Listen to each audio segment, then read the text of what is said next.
Worried about the United Nations? Anxious about those bills piling up? Want to get away from it all? CBS offers you Escape.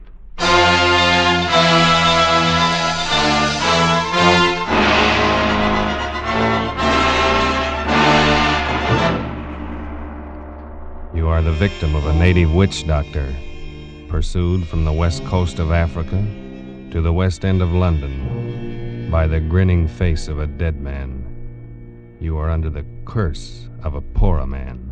The Columbia Broadcasting System and its affiliated stations present Escape, produced and directed by William N. Robeson and carefully plotted to free you from the four walls of today for a half hour of high adventure.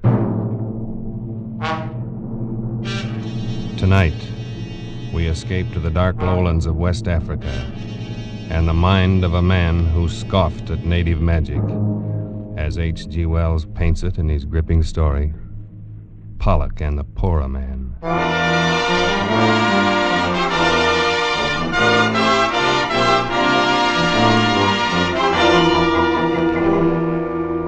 I had spent considerable time in Africa, but I have given little credence to the many superstitions of the natives there. Voodoo curses, weird incantations of witch doctors, and the like had always seemed a pretty silly business to me. But that was before the affair of Pollock and the Porroh Man. Even then, while the thing was happening, I took little notice. It was only when I got back to England some months later and went to see Pollock climbing up the 3 flights of stairs to his lonely bedroom that I began to realize the ghastly truth of it. One look at him was enough. I had never before seen a man so unnaturally wasted, so prematurely aged and broken, so eerily mad as this man lying on the bed and looking up at me with haggard eyes. It was good of you to come, Waterhouse. Nonsense, old chap. I just thought I'd look you up and say hello. But I had no idea I would find you ill. Ill?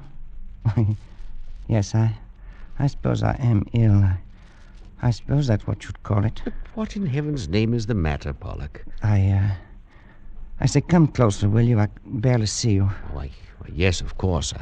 I'll just drop a chair and... Oh, no! Pollock, man, what's the matter? Oh, no. Take it away. Take it away. What are you talking about?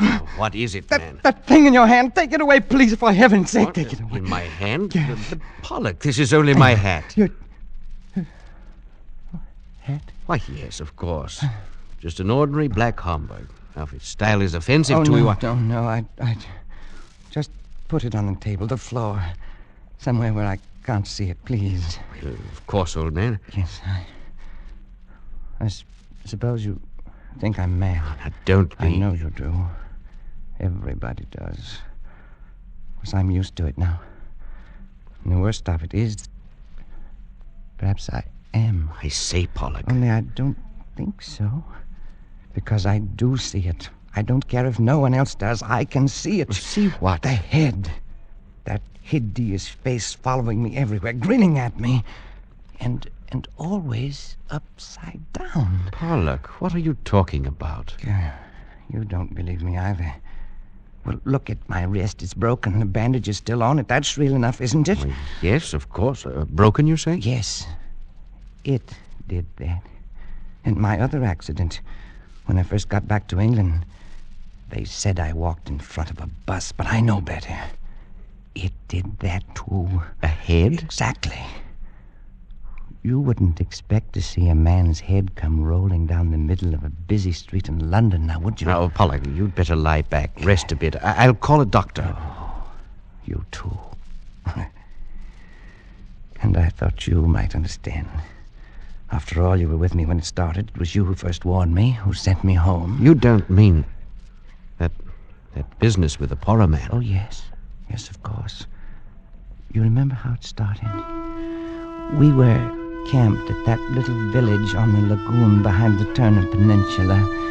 It was swampy and hot, and I was bored to tears. Maybe that's why I did it. But anyway, when I got back, you were furious with me. No, you're a fool, Pollock. You've got to take it back immediately, do you hear? Oh, what possible difference could it make, Waterhouse? Why all this fuss, old boy? It's only a little wooden statue. Can't be worth anything except for a curio. You're not that stupid, Pollock. You know very well this is a Porroh idol. You must have stolen it from the hut of a witch doctor. Well, and what of it? Don't you see? To them, this is sacred. As sacred as an altar cross to a Christian.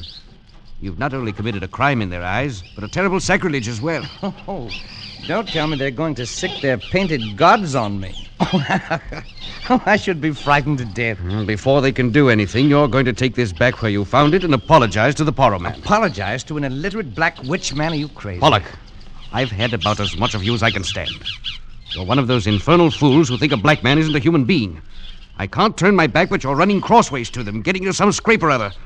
The third time this month, and this time it's serious. Are you telling me you're going to send me home? I honestly think it would be best. Well, as a matter of fact, I'm all for it. I'd be very happy to get out of this sticky, dirty, godforsaken place. Very well. But before you go, Pollock, for the good of the expedition, you've got to take that thing back and apologize. Oh, I don't think I'd better. Why not? Well, tell the truth, I don't think they'd give me a chance to apologize. All right. Tell me, what happened? Oh, nothing very much, except... Well, as I was carrying the thing away, one of those chaps popped up and saw it. Started yelling, trying to take it from me. Yes, go on. Well, we had a bit of a tussle. I got away. Go on, Pollock. We were on the bank of the river, and I toppled him over, that's all. He fell into the river. Yes, I think he may have hit the rocks first. Was he badly hurt? I don't know. I didn't stop to find out. He was dead, wasn't he? I really don't know. Oh, you fool. Oh, it was an accident. I had no An intention... accident, a lot they care. It was bad enough with the idol, but you've probably killed a man. We're in for it now. Well, there's nothing to be frightened about. Nothing. In the first place, I should think even your conscience would suffer a little. The second, you don't seem to understand about this Porroh business. It rules the country. It's the law, religion, medicine, everything. And these Porroh are the most vindictive men on earth. The one whose idol you stole and whose follower you killed will be duty-bound to do something about it. And there's no telling what he will do. Oh, come now. You don't believe in these voodoo curses and things? Of course not. I'm thinking of something much more real than that. I mean, you might try something rough. I can only advise you to lie low until we can get you out of here in the morning. I'll take you as far as Sulima and see you safe aboard a steamer. You needn't. I can go alone from here. Not far. You still don't understand this business. You wouldn't get a quarter of a mile from this camp alone.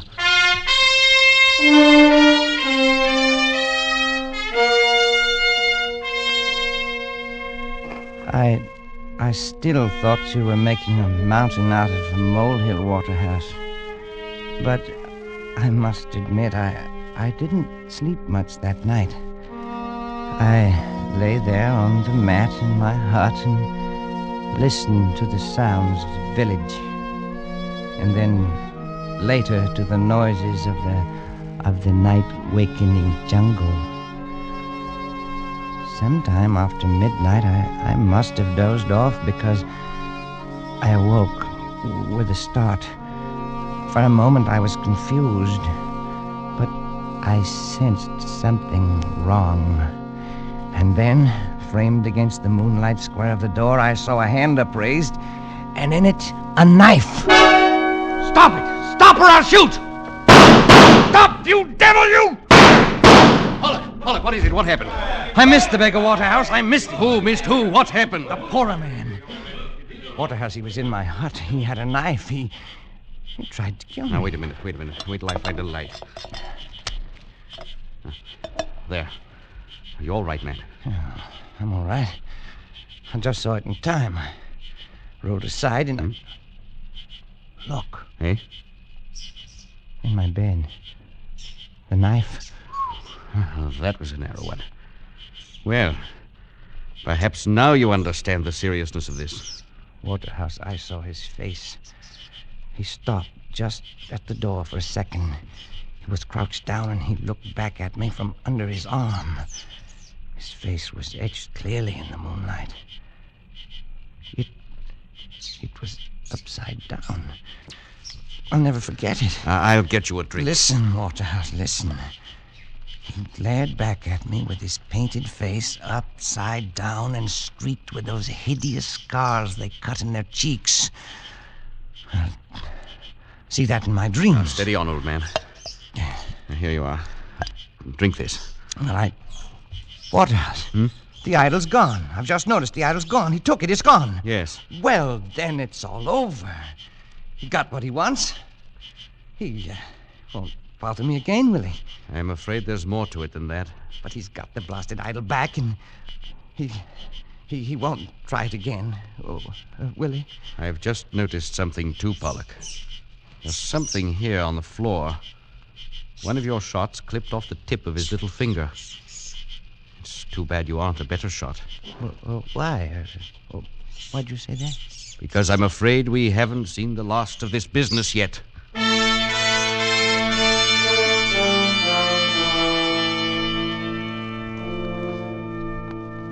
You were more right than you knew, Waterhouse. The next morning was only the beginning. We were standing by the river and supervising packing. I'm glad we're getting out of here. There's something brewing, or things wouldn't be so quiet. Oh, what would be brewing? A stink in a copper pot, probably. Dancing in a circle of skulls, putting curses on you. Oh, that. What can he do? How the devil should I know? They're versatile people. They know a lot of rum dodges. The best thing to do... Look out! Oh, man, that was close. What was it? One of their beastly poisoned arrows in the tree behind you. Missed your head by inches. No. It came from over there in the bush. Well, let's do something. Let's chase him something. No use now. Never find him in there. Best thing for us to do is to get out of here quick.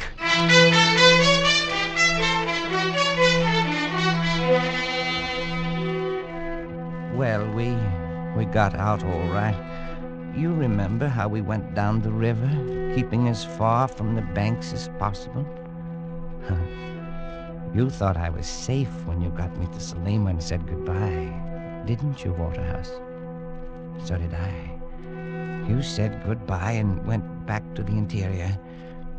Nothing happened for 2 days, and I was beginning to feel that the whole thing was just a nasty dream. And then as I was walking in the compound, I was hit in the arm with a slug. It was a long shot. The bullet was spent. I only got a flesh wound. But I knew he was there. And I decided to confide in Porroh, the little Portuguese who had rented me a hut in his compound. He took it seriously. It is a personal question, you know. It's revenge, see? And he must hurry because you will leave the country. Yes, I'll be on the boat to Freetown in 3 more days. Then I'll be rid of him forever. Perhaps. Then there's this magic. Of course, I don't believe in it. Superstition. But still, it's not nice to think that wherever you are, there's a black man spends a moonlight night, sometimes dancing around a fire to send you bad dreams. You have any bad dreams? Well, there. Keep seeing the beggar's head upside down, grinning at me, showing all his teeth the way he did in the hut. Now, it's nothing to be afraid of. It's not pleasant either. Then they say Porroh men send snakes. You seen any snakes lately? Well, only one. I killed one this morning on the floor under my hammock. Almost stepped on him when I got up. Of course, it is coincidence. Still, I would keep eyes open. Then there is the pains in the legs and arms. I thought they were caused by miasma. Probably they are. When did they begin? Why, 3 nights ago, the night... Oh, blast it, it's nonsense. If I could just meet this devil face to face, with a gun in my hand... You might shoot him. But then he might shoot you. I think he do not want to kill you. Anyway, not yet. Their idea is scare and worry a man with their spells and narrow misses and pains and bad dreams and all that until he's sick of life. Of course, it's all talk, see? You must not worry about it. No, of course not. But... I wonder what he'll be up to next. Perhaps it is I who shall be up to something.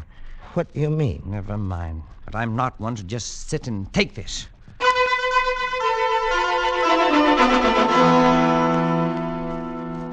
That very afternoon, I had a conversation with a roughneck Mendai tribesman I found there in Salima.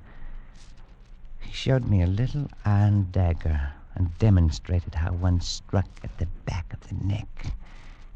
He agreed to do the job for the price of a double-barreled gun with an ornamental lock. I went back to Porroh's, feeling better than I had in days.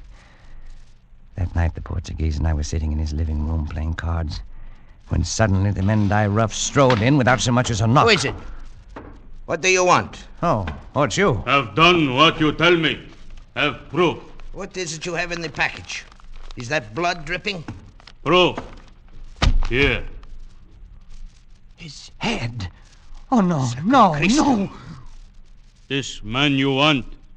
Now I get gone. You didn't have to bring this. I didn't ask for such proof. You mean, Senor Pollock, you got him killed? You did not kill him yourself? Why should I?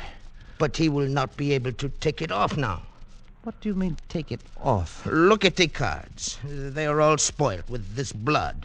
What do you mean, take what off? You must send me a new pack from Freetown. You can buy them there. Take what off? It is only a superstition, I forgot. The natives say if the witch, he was a witch, but it is all rubbish. Go on. Well, they say you must make the Porroh man take the curse off or kill him yourself. It is very silly. Gun. No. Yes. I'll make it 2 guns if you'll take that beastly thing away. No. 1 gun. No. All right. Freya, that gun you have for sale, give it to him. I have the money right here. Yes. Over here. Now, take it and go. Thanks. It is funny how the head sits upside down. Just the way I saw him that night. Just the way I see him in my dreams. Like it was weighted that way. You will take him with you when you go. Maybe take him now.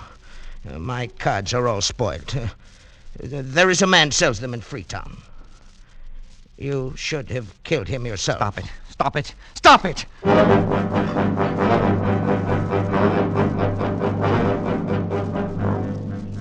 I took the thing to my hut, and no matter what I did, it always came to rest upside down and glaring at me. I got a shovel. I buried it in the soft earth behind the hut. But in the middle of the night, I was awakened by some sound in my room. Oh, what is it? Who's there? Speak up or I'll shoot! Oh, a dog. Only a dog.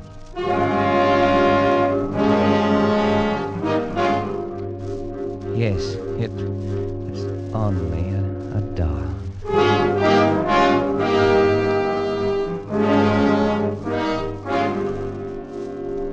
But in the morning, when I awoke and started to get out of bed, there it was, in the center of the floor, glaring at me upside down. It was uncanny until I remembered the dog. I found his paw prints in the dug-up earth outside, and I knew how it got there. I took the thing down to the river. I threw it as far as I could into the current. At last I'd be rid of it. That morning, I killed 2 snakes. But late in the afternoon, the little steamer arrived that would take me away from this insane land of the Porroh and Freetown and civilization. I had almost begun to feel gay as that boat carried me swiftly away from the shores of the Porroh land. At last I would be free, and soon I'd be back where Porroh and curses and nightmares would be forgotten.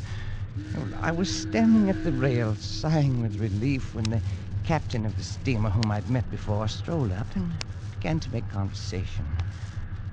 After the usual exchange of pleasantries, he said, I picked up a rum curio on the beach this go. It's a thing I never saw done this side of India before. "Oh, is that so?" Yeah, the head of one of these Porroh chaps, all ornamented with knife cuts. What? I say, what's the matter, old chap? You're green in the face. I wouldn't have took you for a bad sailor. "Oh, I'm quite all right." Well, this head I was telling you about is a bit queer in a way.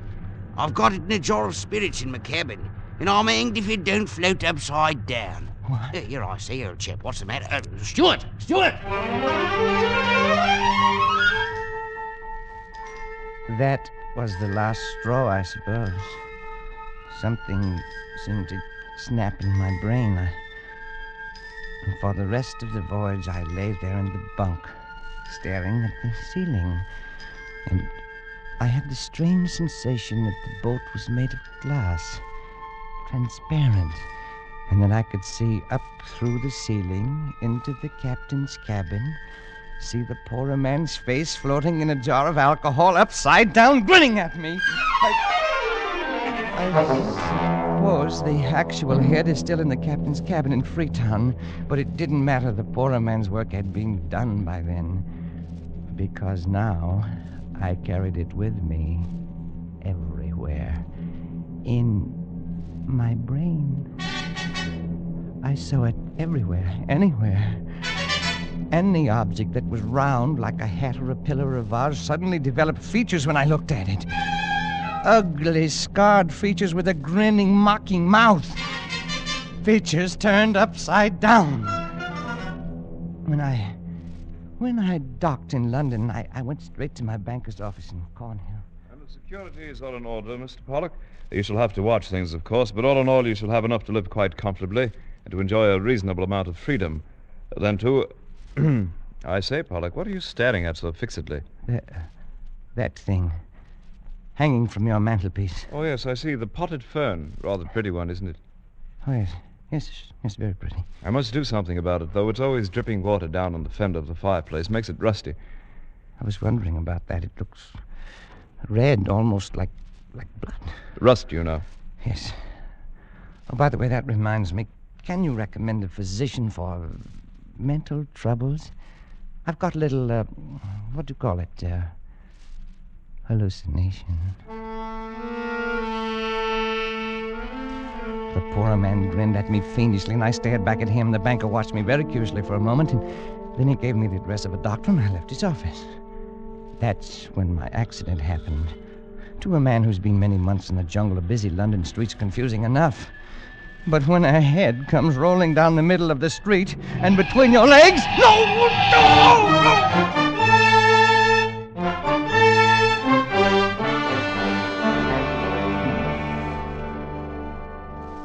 I was in the hospital for weeks.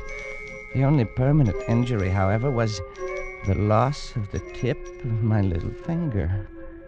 By strange coincidence, the same fingertip of the left hand that I'd shot off the Porroh man that first night. Well, even in the hospital, the Porroh man was with me all the time, everywhere. The doctors couldn't help me. My friends couldn't either. So I tried cycling in the country. But that thing kept rolling along beside me and getting tangled up in the wheels and spilling me. That's how I got the broken wrist. Well, the worst came only last week. I'd just come back from a long walk, hoping to be tired enough to go to sleep. And as usual, that bronze vase was over there in front of the big French window. And it... well, perhaps the Porroh man enjoys the view of the street 3 floors below. Anyway, this night, I felt a little devil-may-care, so I turned round to it and I looked him in the eye and I said, "So, you're still here, are you, my ugly shadow?" Yes, Pollock, I'm still here. What did you say? I said I'm still here. And I always will be. No, not that too, not that, no.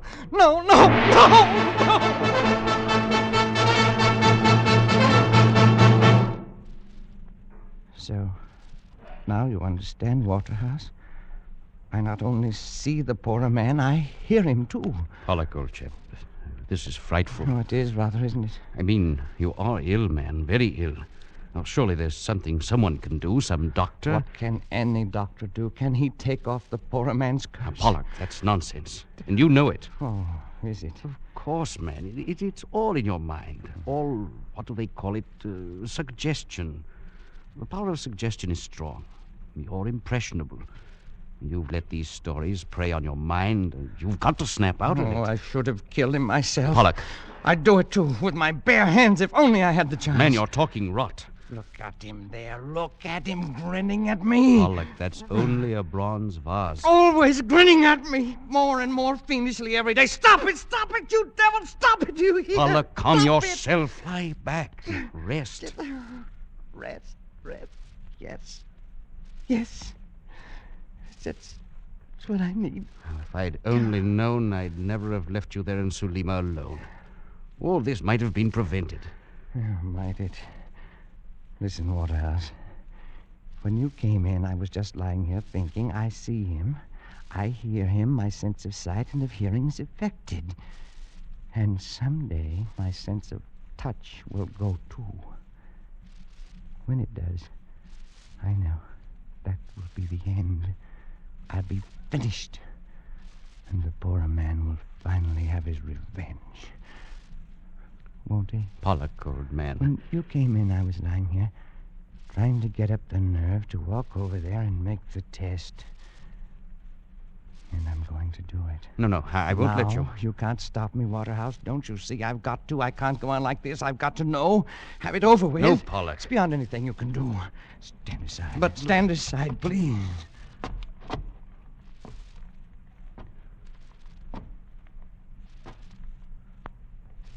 Now. Come back to bed, Pollock. That window is open. If you have a... Never mind. This is just an ordinary bronze vase. Isn't it, Waterhouse? Pollock, don't do it. I know it's only a bronze vase. I know that when I will feel only cold metal when I reach out and touch it. I know. Like this.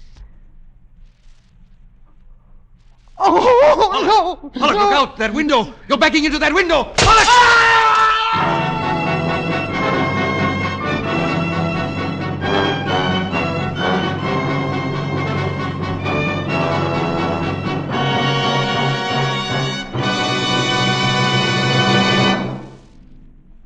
Escape is produced and directed by William N. Robeson, and tonight brought you Pollock and the Porroh Man by H.G. Wells, adapted for radio by John Dunkel, with Barton Yarborough as Pollock, Louis Van Rooten as Waterhouse, and Bill Conrad as Perea.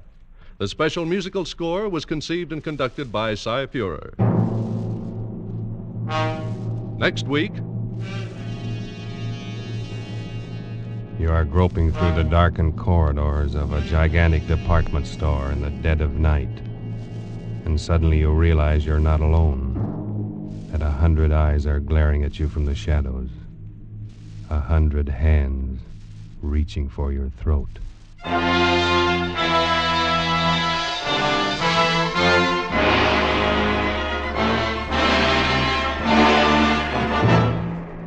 Next week, Escape with John Collier's eerie story, Evening Primrose. Good night, then, until this same time next week when CBS again offers you Escape. This is CBS, the Columbia Broadcasting System.